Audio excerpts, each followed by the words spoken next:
Genèse 2, verset 17. Dieu, nous l'avons bien vu que Dieu dit à Adam, si tu manges de ce fruit, tu mourras.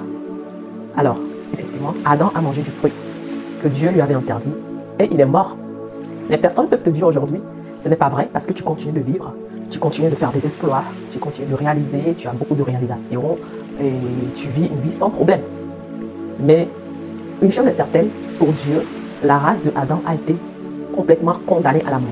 La race des Adam a été détruite par le péché. C'est une race qui est morte, c'est une race qui ne peut plus être sauvée, qui est destinée à la mort et à l'enfer éternel à cause du péché. C'est-à-dire tous ceux qui sont sortis d'Adam, depuis Genèse 2, verset 17, tous ceux qui sont sortis d'Adam sont morts devant Dieu.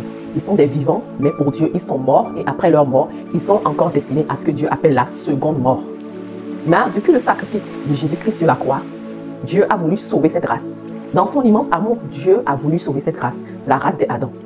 Et depuis le sacrifice de Jésus-Christ sur la croix, après sa mort et sa résurrection, Jésus est venu inaugurer une nouvelle race. Dieu les appelle la race des ressuscités avec Christ.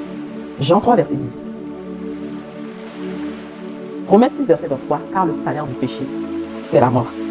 Alors, quel choix fais-tu aujourd'hui et maintenant? Quel choix est-ce que tu fais, toi qui me regardes? Est-ce que tu veux accepter ce don de résurrection? Est-ce que tu veux que la mort n'ait plus de pouvoir sur toi? Est-ce que tu veux accepter le bras tendu de Jésus-Christ pour qu'il te fasse rentrer dans la nouvelle création, pour qu'il te fasse rentrer dans la race des ressuscités? Mon cher ami, ne rate pas cette occasion. Elle t'est donnée uniquement sur cette terre. Ne te trompe pas, sinon tu vas le regretter et ce n'est pas la volonté de Dieu pour toi.